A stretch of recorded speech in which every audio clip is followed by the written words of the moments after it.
Elon Musk is on track to become the world's first trillionaire by 2027. Musk is the closest person to the 13-figure mark. The biggest driver of Elon Musk's wealth has been Tesla stock. If you look before the pandemic, that stock was trading at below $50 a share. Now it's at $230 a share. Some people think it could easily go to $300 a share if they have self-driving taxis, autonomous vehicles. But not all Americans benefit from stock market plays. Wealth inequality in the U.S. has significantly increased over the past 30 years. Federal Reserve data shows the wealth of the top 1% has grown dramatically, while the wealth of the bottom 50% has stagnated. In the early 1990s, the top 1% held about $4.76 trillion, or 23% of the nation's wealth, while the bottom 50% had about $730 billion in equity, or 3.5% of total wealth. Fast forward to Q1 2024, the top 1% share increased to nearly $46.1 trillion, or 30% of the total wealth, while the bottom 50% held $3.78 trillion, or 2.5% of total wealth. Those percentages are really showing the discrepancy in how much wealth is accumulating within these high net worth individuals. Also, it is somewhat expected when you take a step back, in so much as wealth compounds at a fairly decent rate. And so if you have wealth, that'll continue to grow upon itself. And if you don't have wealth, that's not going to accumulate. Like, think of interest as a simple example, or like your bank account as a simple example. If you have a couple percent interest on that bank account, the more money you have in there, the more you're going to get in interest and the more it's going to grow. And one of the key distinctions here is that the wealth is growing disproportionately. So the examples that could be relating to this is either one, the poorer group, which is the bottom 50%, don't have that much money in this bank account, as an example. And so interest on $0 is zero. And so that's where, for many folks, you're not actually going to be gaining any wealth. That could be one. And then the other aspect is the rate at which the wealth is accumulating could be at different rates. So even if the poor 50% have $100 in their bank account, the rate would be the same in this figment, in this example scenario. And so they should be growing at a similar rate, even though the number values are drastically changing from each other. And so this could be a scenario where the wealthy are getting better interest rates, or that they're able to accumulate more and more wealth compared to other folks, potentially through revenue or income changes over this time frame. The American system, which is an economy fundamentally driven by entrepreneurs and innovation, where you're rewarded for taking risks, that creates growth for everybody. While others feel that wealth concentration can be harmful to society. So talk of a trillionaire is frightening. Billions of dollars of wealth translate into billions of dollars of power. 100 years after the first billionaire, what has led to the concentration of wealth that could make the first trillionaire possible? And what does it mean for the U.S. economy?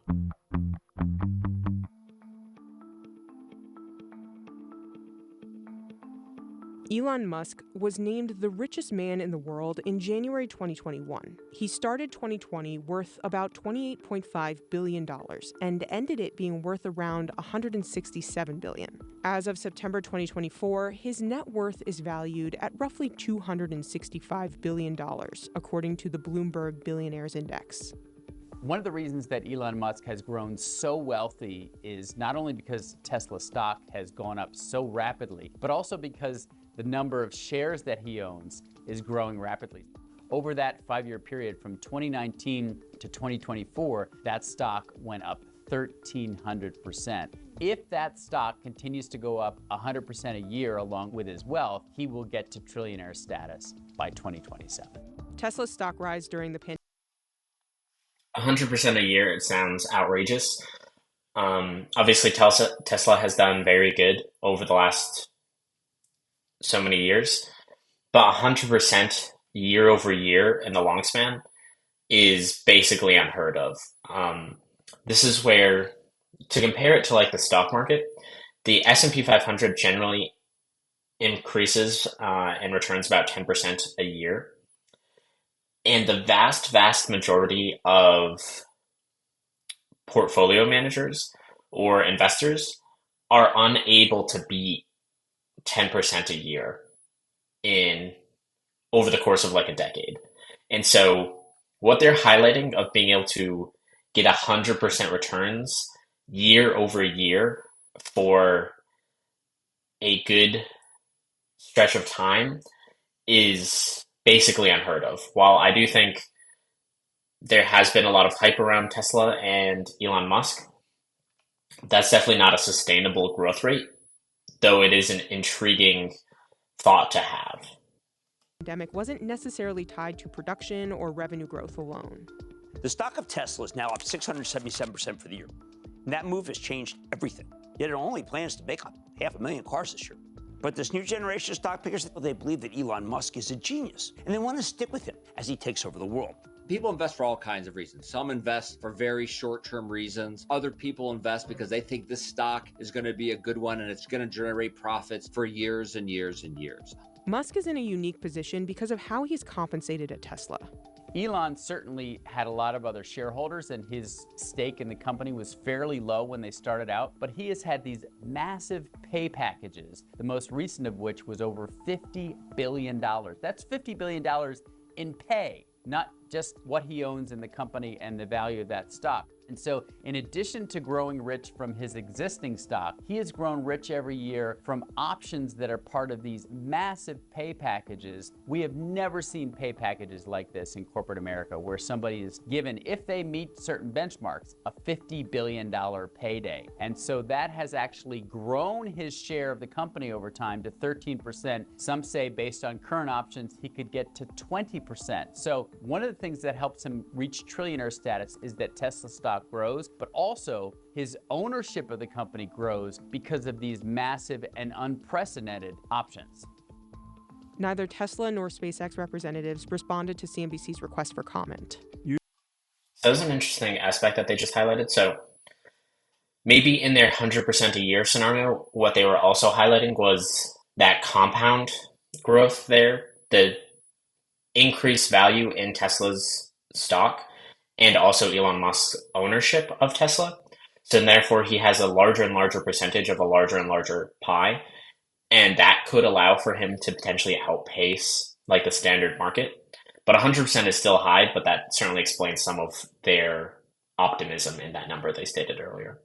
Usually when we think about the Forbes 400, we think about them owning about 3 or 4% of the total wealth in the economy, which is already quite large and quite outsized, but this would be an order of magnitude difference for one individual. Whether or not it comes to fruition, I think, depends on a lot of things happening, particularly what is the value of the businesses with which he has associated himself.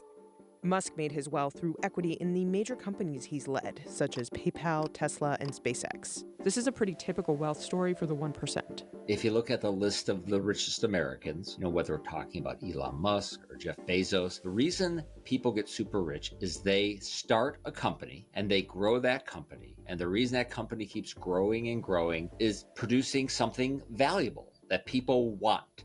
Wealthier individuals typically have larger portions of their assets invested in the stock market, while middle-income households tend to have more of their wealth tied up in real estate. Yeah, so just to elaborate on that point a little bit. So earlier on, I gave an example of like if you just had some money in like a bank account with interest. And one of the two scenarios that I highlighted was, one, the interest rate was different for the two groups, and this is exactly what they're highlighting here. I'm not sure how much detail they'll go into, but high level, real estate is generally expected to appreciate slightly above the inflation rate. And so to put that into perspective, that's about 2% historically for inflation, and it's estimated around 3-ish, maybe up to 4% for housing appreciation. And that includes inflation in that. So it's really just outpacing inflation by like 1 to 2%, generally speaking. And the S&P 500, again, increases at a rate of about 10% year over year. And so that's where there's like an 8%, 6 to 8% difference here between what you'd expect to grow in the market versus in a house. And so this seems to be a common misconception that I find with a lot of folks. Some of the advantage of having a home is you have a locked in mortgage rate versus trying to be susceptible to like the real estate market or rental market. And also that you will eventually pay off that mortgage, and then either for yourself or if you're a landlord, then your margin noticeably improves at that point in time.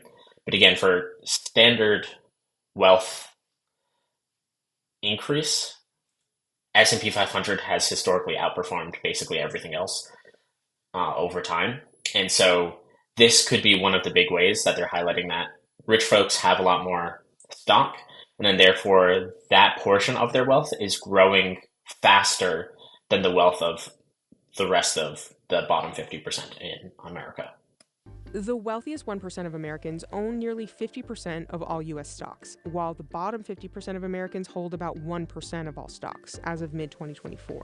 About 58% of families own stock in 2022, either directly or indirectly through passive investments such as retirement accounts. Wealth inequality is very much driven by the prices of different types of assets. And so one of the things that will cause wealth inequality to go up, as measured by wealth concentration, is the stock market. The stock market has done well, but other assets, especially housing, has also done quite well. House values go up. That tends to raise wealth in the middle of the distribution, which offsets some of the gains that are happening at the top.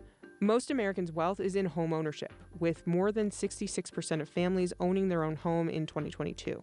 The typical American, if, a median house price has gone up by 50% or 100% over the past 5-6 years, that's a lot of wealth that's being created. So when we talk about wealth distribution, that's going to be an offsetting factor. But homeownership as a main source of wealth creation can be a double-edged sword. Although increasing house values can benefit homeowners, this trend also signifies decreasing house affordability for potential buyers. Many Americans primarily earn their income by trading their time and skills for a paycheck, which is then taxed based on how much the individual earns. On paper, the ultra-wealthy's income isn't quite as clear. We think about income as being sort of the improvement in one's ability to spend over time. You and I have paychecks, and those paychecks measure how much we can spend. Musk has a gigantic compensation package, but even that package, only a fraction of it shows up as taxable income, because much of it is in bonuses and other ways of getting paid that make it easy to avoid taxation. Elon Musk has seen his fortune more than double over the past 5 years. What he does is he borrows against that $200 billion in equity, takes those loans and uses them for income, and so he has millions and millions of dollars in income that he never has to pay taxes on. Over the past quarter century in particular, changes in tax policy have made it much more difficult to tax the rich. There are many more exclusions, many more ways to get around paying taxes.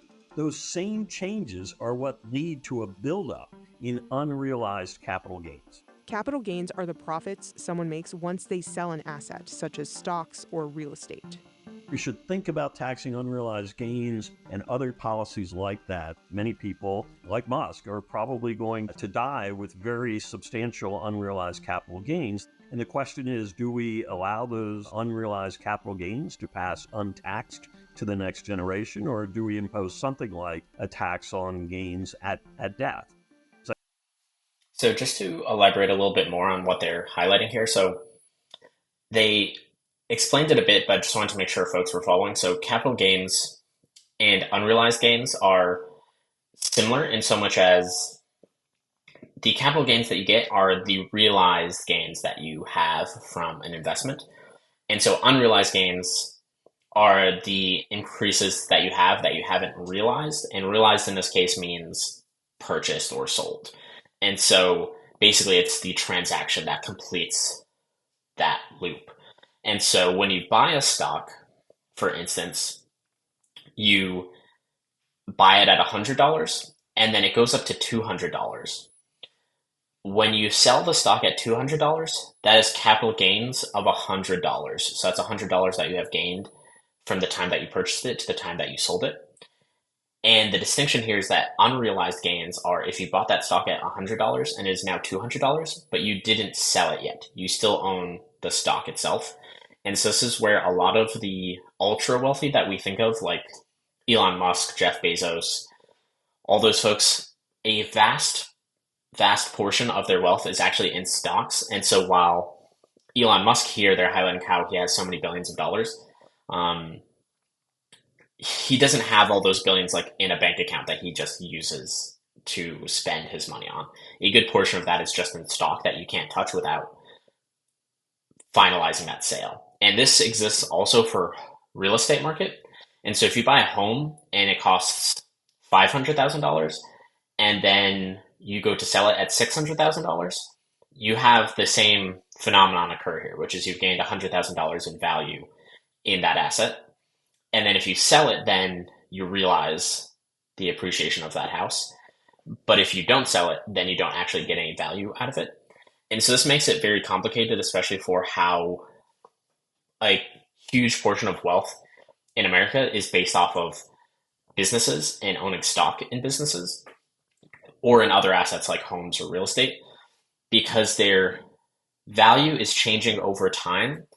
And people aren't selling them the moment the value changes. They potentially are holding on to them for the long term. Like for a home, you maybe bought that home to live in it for the rest of your life. And same thing for a stock. Maybe somebody bought a stock in order to retire and use that stock to sell in the future to basically make up for their retirement expenses. And so folks aren't just arbitrarily selling these at random points. Usually there's a particular purpose around the selling of that asset, but then there's value in that asset that has changed. And just to highlight another aspect of this that might not be obvious that they covered, this also happens on the losing end as well. And so this is a key thing that happened in like the 2008, 2009 recession, which is people bought homes, let's flip those numbers, of 600,000, and then they actually lost value to 500,000. And then that's when people got into trouble, because then they were forced to sell because maybe they couldn't keep up with the mortgages because their variable interest rates increased. And so what would have been better financially for them would have been to just hold the home, because if they had been able to hold onto it for another 5-10 years, the house value would have come up to that 600K or beyond again. But because they had to sell at a terrible time for them, they ended up losing money. And so this phenomenon exists for assets both in the positive direction as well as the negative direction. I think we need to do a better job of taxing the income while it's being earned. And that involves changes in tax law and eliminating some of these loopholes that have been put in place over the past quarter century. One assumption could be that it's only because of the tax code that these people got rich, which is absurd. They got rich because they built a company and spent a lot of time building that company. You have to create valuable products. That's why those people got rich, not because of the tax code. And any big change you make, you have to think, will that change the incentives in the system? So I would be careful making small changes. It's not surprising that in this election cycle, the theme of taxing the wealthy and taking some of what they have to help those who have less has become very prominent, especially among Democrats and Vice President Harris. So one of the things that she has proposed is to tax what are called unrealized gains. And so what the Harris campaign has said is, look, it's not fair that because your wealth grows in value and you can borrow against that you never pay taxes, whereas the teacher, the firefighter, they have normal income and they have to pay taxes on that. We need to tax the ultra rich. We need to tax corporations. That's one of the most powerful ways to reduce inequality. President Trump and So before they progress too much, so that does seem like a very potentially oversimplified scenario. So they highlighted a few points, one of which is it's not necessarily taxing of income that makes these folks wealthy. Because again, since Elon Musk basically was the founder of Tesla, when he started that company, if he was a solo founder, he would own 100% of Tesla. And so him making Tesla a good company made his shares worth something. And this is something any US citizen or any business owner can basically do, which is you create a business, it will have a percentage of equity. And if you're the only owner of that company, you have 100% equity. then you can make it worth more and more money based off of the things that you buy or the work that the company does or the products, as that individual said. And so you can grow the value of your assets by making that business more profitable or better overall, not necessarily just from income. And while Kamala Harris has highlighted taxing unrealized gains, there could be implications to that. I think an alternative that already exists for this scenario is required distributions. So this is something that exists for 401ks, for instance. So once you get to a certain age, because so much value is basically accumulated, they are effectively trying to force people to take money out of their 401ks. So that way you then trigger the realization of those gains, and then you have to pay taxes on it. I think that would be a much more reasonable adjustment to the tax policy, which is forcing folks who have over 100 million in this case to basically sell a certain percentage of their wealth will then trigger the realization of the adjustment in the value of their stocks. And so even if it's like 1%, this means every year they have to sell 1% of their stock. They then pay taxes on it, and then they can make a choice of what they're going to do with that money. Are they going to purchase stock again, but then they would have a smaller portion because they just lost the portion to taxes? Do they spend it and that kind of gets spread back out into the economy, or not? I think that would be a very reasonable mechanism, which would then force taxes to be paid on that money. That could be the actual implementation of her law, but I've only seen it mentioned as trying to tax unrealized gains, and that would be tough in so much as that would potentially imply selling stock just to pay taxes without you actually having any net income afterwards. So maybe that forces you to sell like 0.3% of your shares just to cover taxes of these unrealized gains. But again, it becomes tough in this scenario because there's no one who can guarantee certain returns, not the government or anybody else. And so while things have trended to be positive here, that does create an interesting scenario for individuals that are everyday individuals like us who invest in like our 401ks. And I think that's why they have that stipulation of 100 million or more, because that will have ramifications to the stock market. A Republican-controlled Congress passed the 2017 Tax Cuts and Jobs Act. The Tax Policy Center found that while the average American saved on taxes because of the legislation, the savings was disproportionate. A middle-income taxpayer saved about $900 by 2025, whereas the top 1% saved about $61,000. We're going to be seeing the expiry of many provisions of President Trump's tax cuts for the rich and for corporations. That arrives in 2025. That's a huge opportunity to address the long-standing problems with our tax code. We should also think about getting rid of loopholes that cause a disconnect between what someone is really earning, what their income is, and how much they're paying in tax. Because how much they're really earning, that's what determines how fast their wealth is going to grow. Elon Musk, if his wealth is truly going up $200 billion a year and his income is nothing, it's zero, that tells us we have a real problem. America has always had a love-hate relationship with wealth. Great wealth in America is admired, but it's also envied, and there's a political strain in America that says we should redistribute some of that wealth to help those who need it most. And so Americans are very conflicted about inequality. Extreme levels of inequality slow down and undermine the fight against poverty. I'm inspired by the work of people like former US Supreme Court Justice Louis Brandeis. He's the one who said, we can either have extreme concentration of wealth in this country, or we can have democracy, but we can't have both. And I believe that's a choice that we're facing today. So far, the desire by most Americans to tax the wealthy has not played out in Congress. It's not played out in the White House. And there are some that say, well, that's because the wealthy buy the politicians and they have lobbyists who have fought this successfully for years. And that may be true, but it also has to do with the fact that if you have a tax that only applies to people worth $1 million or more with $1 million in income, like Harris has proposed, a lot of people say, wait, I don't have $1 million in income, but I might someday. So therefore, I don't support a tax on those who make more than $1 million a year, because I might get there too. It's hard to form policy when Americans themselves are so conflicted about, yes, we're envious, we'd like to tax them, but I also want to get there too, and I admire these people.